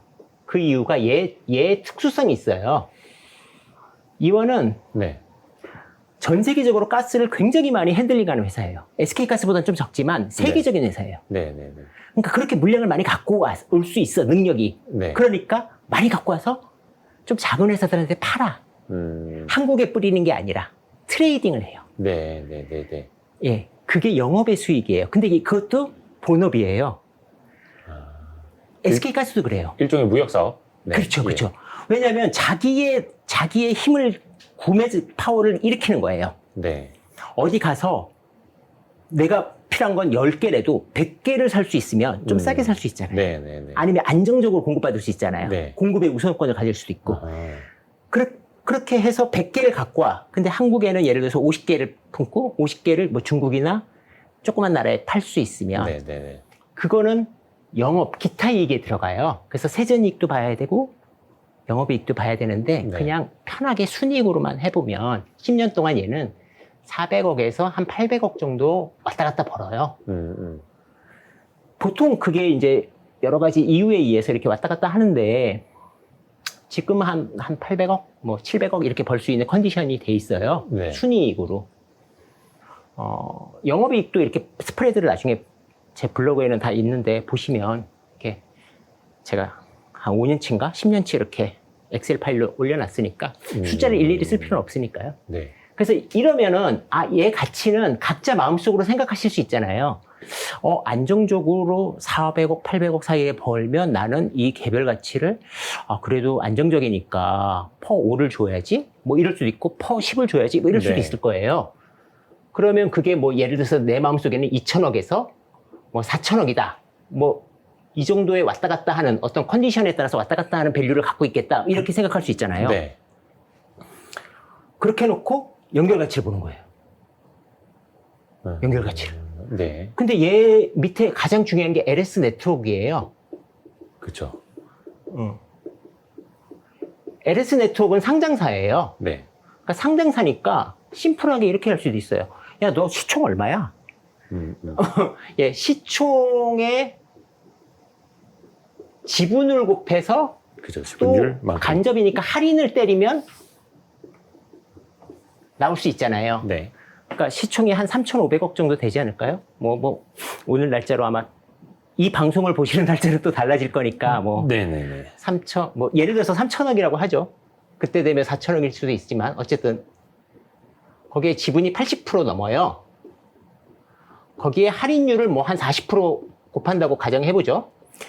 LS 네트워크스네요. 예, 웍스. 웍스예요. 예, 웍스. 네. LS 네트워크스.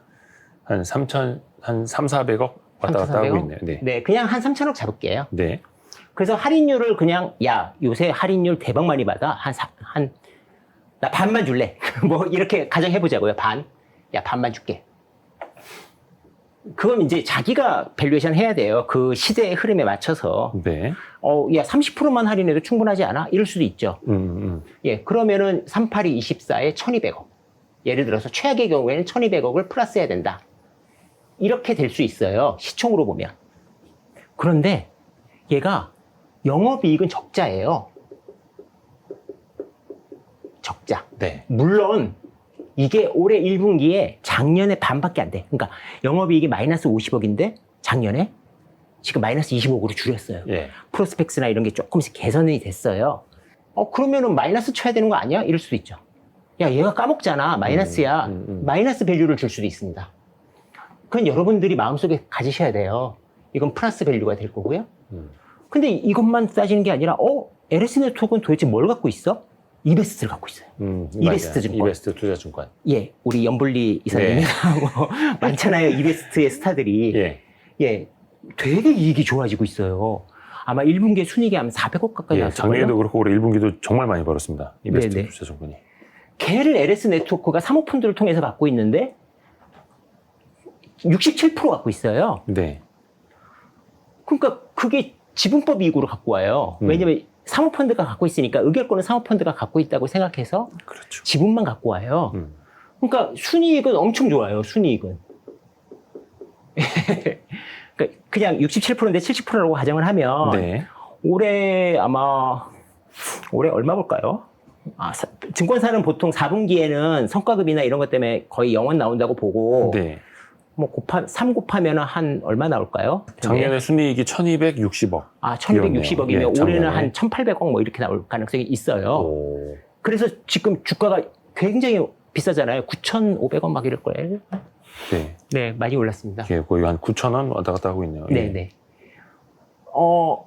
그거를 보면 순이익은 플러스예요. 그래서 얘도 지분법으로, 연결로 보면 지분법으로 들어와요. 거기만 있는 게 아니라 LS 네트워크스를 보면 이게 그 재무제표에 그 용산에 건물이 있는데, 장부 가격은 4천억 정도 잡혀 있어요. LS 타워라고 네네, 하는 LS 거죠. 타워. 용산. 국제 빌딩. 네. 옛날에. 그런데 여기 재무제표 주석에 보면 평가 금액이 8,600억이라고 나와 있어요.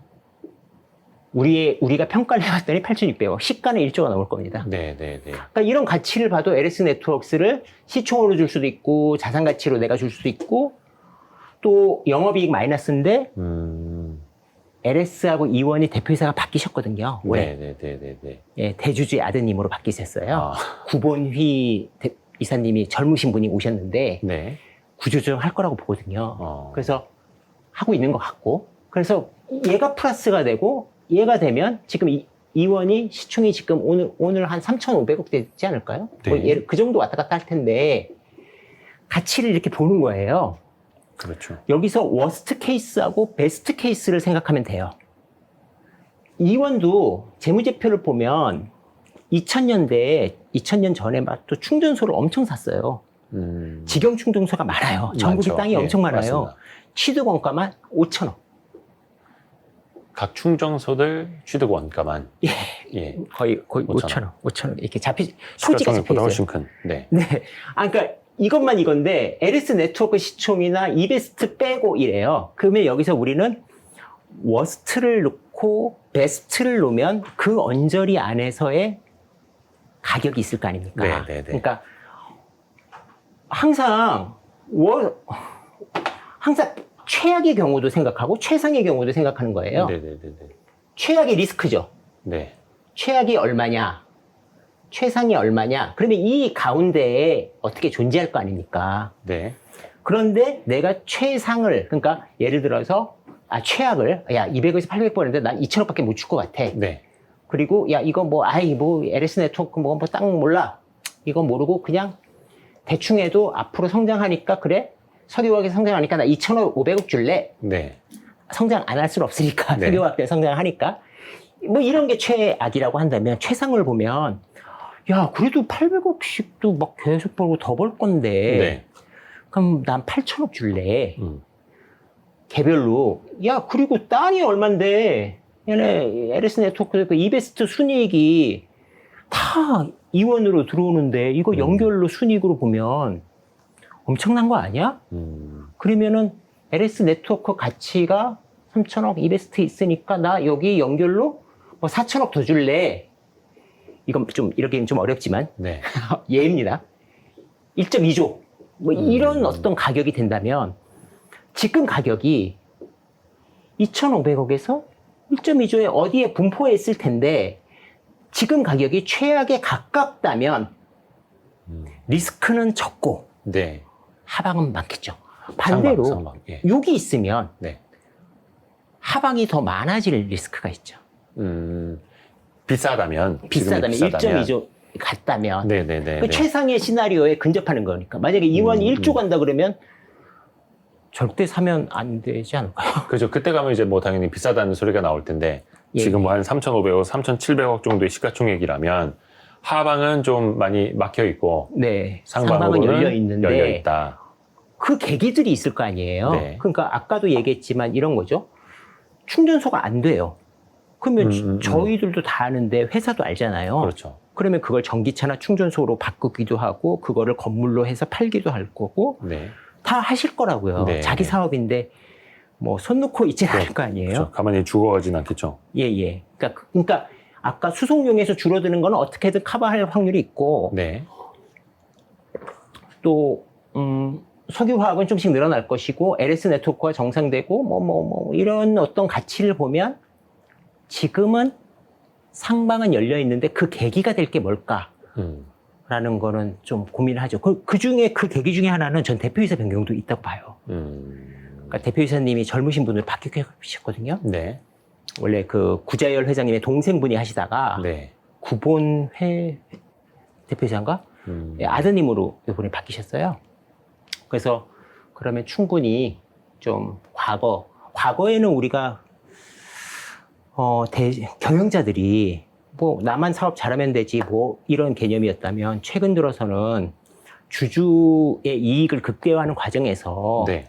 주가에 신경을 많이 쓰고 계시고 주가에 신경을 너무 안 쓰신 분들은 또 시장의 견제를 많이 받으시잖아요. 네. 뭐 최근에도 사모 회사, 사모 땡땡 네. 뭐 문제 많이 되고 있잖아요. 네네네네네. 지금 법원에서도 회계 감사하는 그런 뭐 여러 가지 소액주주들과의 경영권 분쟁. 네. 그리고 남양 땡땡도 네네네. 다 그런 이제 거버넌스가 되게 강해지고 있어서 그렇죠. 예. 이 회사가 PBR 0.2대고 네. 올해로 보면 순이익 그러니까 아까 이베스트 때문에 순이익이 되게 많이 들어오는데 지배주주 순이익으로 보면 퍼 3 정도 될걸요? 배당도 한 5% 정도. 예, 배당도. 예. 배당도 과거에는 그렇게 높지는 않았지만 계속. 올해부터 좀 달라질 수 있다라는 거죠. 아니 높았어요. 작년 기준으로 5% 정도 될걸요? 지금 네. 그렇지 않나요? 그러네요. 작년에 배당 수익률이 4%가 나왔었네요. 4% 나왔나요? 예, 네이버에서 보고 있는데요. 아 그래요? 지금 제가 자료를 나중에 보시면 배당도 꽤 나옵니다. 네네네. 4%면 훌륭한 거죠. 작년보다 올해 이익이 좋으니까 아하. 좀 뭐 그러니까 기업 분석을 갖다가 이렇게 하시면 돼요. 네. 그러니까 개별 보고 연결 보고 연결에서도 시총 보고 그러니까 이건 완전 넘버스. 그렇죠. 예, 넘버스 투자. 넘버스가 이야기하기 되게 쉬워요. 그래서 넘버스 이야기를 드린 거고요. 이렇게 분석하는 게 한 가지 있습니다. 네.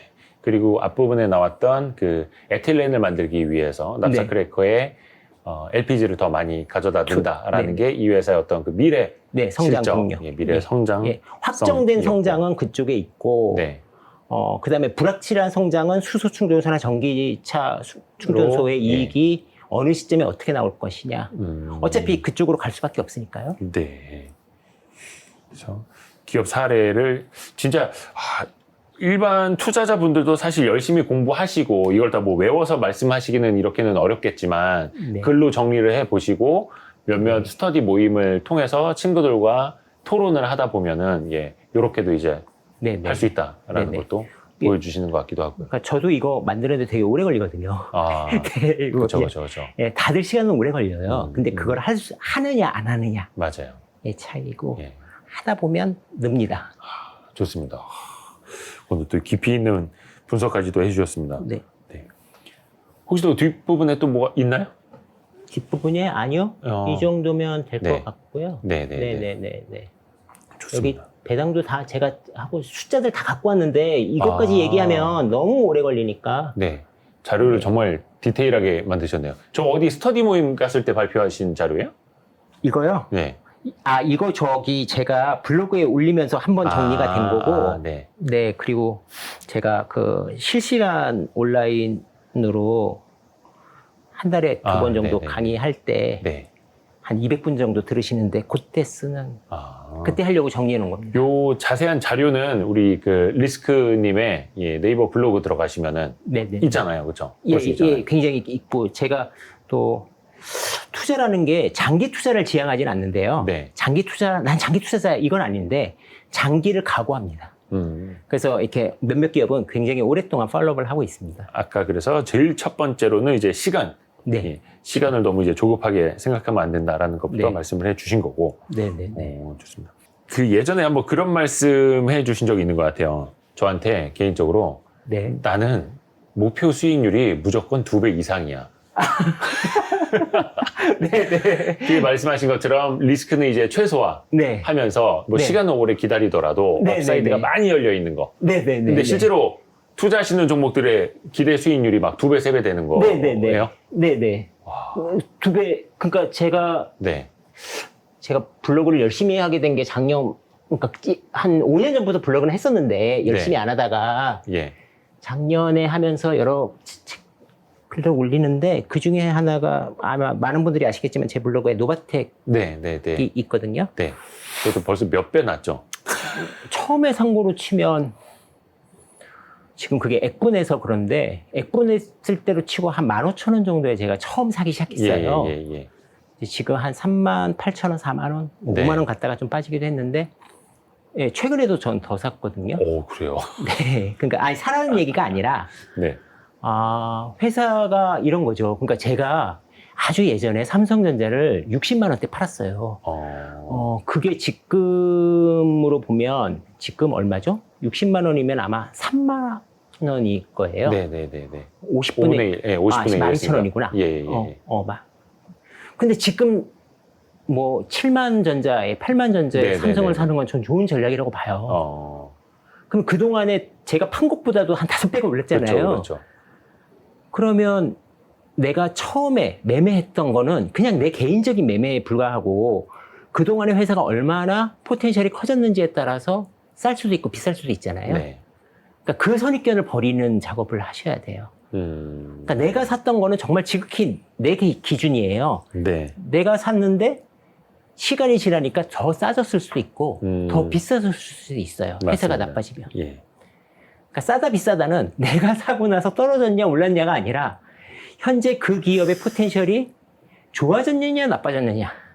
예, 맞아요. 근거해야 됩니다. 그게 이제 정확히 말하면 이제 밸류에이션인데. 네, 밸류에이션. 참 그게 쉽지 않습니다. 내가 10만 원에 팔았는데 네. 지금 15만 원가 있다. 그럼 50% 오른 건데 네. 내가 판 것보다 더 높아졌으니 나는 다시는 이거 못 사. 막 이렇게 되잖아요. 그러면은 참. 진짜 좋은 회사는 살 게 없죠. 예. 네, 좋은 회사는 영원히 살 게 없습니다. 네. 그러니까 나는 옛날에 그러니까 나 때는 마리아가 되는 거죠. 5년 전에 나 이거 샀었는데 갖고 있었으면 10배인데 뭐 이런 얘기 될 수밖에 없는 거죠. 맞아요. 네네. 지금 또 10배짜리일 수도 있는데 그 종목이. 그러니까 포텐셜을 자꾸만 체크해야죠. 맞습니다. 그리고 또 이야기해 주셨던 게 작은 수익률 여러 번 내는 것보다 큰 수익률 한 번 내는 게 훨씬 낫다. 네. 예. 그게 사람들이 경험을 못 해보셔서 그래요. 그러니까 2배, 3배를 경험 못 하셔서 그래요. 맞아요. 예. 그런 거를 근데 아시잖아요. 수익 이 여의도에서 좀 알려지신 분들 네. 보면 보통 막 2배, 3배, 10배짜리 많지 않으세요? 그렇게 해서 이제 큰 손이 되시는 거죠. 예. 네. 작은 거 여러 번 굴려가지고는 또 큰 손 되시기가 쉽지가 않고. 네. 예, 그렇습니다. 그 작은 수익을 여러 번 내는 것보다 큰 수익 한 번을 위해서는 그냥 깊이 들어가면 됩니까? 기업에? 네. 깊이 역시. 들어가서 아닌 것 같으면 비중을 좀 줄이시고 긴 것 같으면 더 사시면 돼요. 깊이 들어갔다고 해서 무조건 그거를 사서 장기 보유하는 게 아니라 깊이 들어가서 여기서는 별로 나오질 않는구나 싶으면 네. 그러니까 저는 주식이 그 강아지 꼬리 같다고 얘기하거든요. 강아지 꼬리요? 네. 네네네네. 그 주인만 오면 네. 꼬리가 그렇게 살랑거리잖아요. 네, 머리는 네, 네. 가만히 있어도. 네, 네, 네. 예를 들어서 우리 지금은 그런 북 위협이 없는데 네. 몇 년 전에 북핵 위협 막 나오고 그랬을 때 우리 연평도도 폭격당하고 예, 맞아요. 연천군도 기관총이 와서 사람이 다치고 막 그랬잖아요. 네, 네. 그러면 파주 사람들은 네. 그날 당장 네. 부동산에 뛰어가서 제 부동산을 금매로 팔아주세요라고 한 사람이 몇이나 될까요? 별로 없죠. 예, 실질적으로 별로 네. 없죠. 부동산. 근데 주식은요? 주식은 뭐 다 팔아버리고. 네. 오히려 생명의 위협은 네. 삼성전자가 아니라 예. 파주나 일산, 거기를 비하하는 게 아니라 예를 네, 들면 네, 지리적으로. 네, 북쪽에 네. 가까운 분들이 더 공포감을 느끼실 텐데 네. 그분들은 부동산 나와서 안 판단 말이에요. 네. 그런데 주식시장은 온통 뭐 망하는 것처럼 난리가 나잖아요. 당장 죽을 것 같고 막 전쟁 날 것 같고. 네, 그 개꼬리 같은 거예요. 너무 변동성이 심해요. 네. 그러니까 그거를 이기는 방법은 잦은 매매로 내가 거기를 이용하려고 한다기보다는 너무 말도 안 되게 떨어지는 경우가 왕왕 있잖아요. 네. 그때 매수 기회로 이용하시는 게 좋죠. 그래서 근로소득자가 주식 투자하기에 훨씬 더 좋죠. 왜냐하면 매달 현금 흐름이 나오니까. 네. 근로소득자들은 하루라도 빨리 경제적 자유를 얻고 싶고, 하루라도 빨리 직장 그만두고 싶고, 하루라도 빨리 막 전업 투자하고 싶다고 막 그러던데요. 네, 네. 근데 전업 투자했다가 다시 돌아가시는 분들 굉장히 많아요. 겸업으로. 그러니까 겸업으로 다시 되돌아간다고요? 본업으로 돌아가는 거죠. 아. 직장으로. 아, 그래요? 네. 실패해서? 네. 2, 3년 해보시고 네. 생각보다 그걸 기다리는 게 쉽지 않고 어떤 분들은 그렇게 하거든요. 어차피 할 일 없어. 예. 그쵸. 예. 근데 저는 머리가 나빠서 굉장히 뭘 많이 하잖아요. 새벽부터 제가 보통 일어나서 뭘 많이 하는데, 네. 예, 그분들은 시간을 주체하지 못하셔서 좀 돌아가시는 분도 계시고, 아니면 수익이 생각만큼, 이게 근로소득처럼 매월 정해진 돈이 나오는 게 아니잖아요. 네. 정말 몇 달 동안, 혹은 1, 2년 동안 적자가 날 수도 있고, 정말 며칠 동안 주가가 2배 이상 오르는 경우도 많잖아요. 주식은. 네. 네. 주식은 올라가면 따라 사야지 그러는데 올라가는 게 진짜 좋은 건 상한가로 시작해요. 바로 가버리죠. 바로 가요. 그래서 쫓아가는 기회를 안 주는 경우도 너무 많아서 네, 네.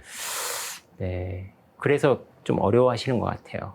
그러니까 안정적인 소득이 없으니까 소비도 좀 힘들어하시고 그러니까 네. 그래서 많이들 그러시잖아요. 얼마가 있어야 전업을 할 수 있냐. 예. 네, 얼마의 문제는 아니고 네. 자기가 5년 정도 네. 안정되게 몇 프로의 수익을 내고 있는지가 중요하고 작년 같은 경우는 수익률에서 빼셔야 돼요. 아, 그렇죠. 예. 워낙 특이한 시장이었으니까요. 작년은 정말 3월에 들어와서 뭐 이렇게 혹은 5월에 들어와서 이렇게 수익을 많이 내신 경우는 정말 좋은 일 많이 하셔서 하늘이 도와주신 거예요. 네. 네, 그런 시장이 살면서 그렇게 자주 오는 시장은 아닙니다. 예. 오늘 열띤 강의 정말 감사합니다. 네. 예. 종종 다른 이제 투자자분들한테 해주고 싶으신 말씀이 있으실 때 네. 아무 때고 놀러 와 주십시오. 알겠습니다. 고생하셨습니다. 네. 아유, 수고하셨습니다.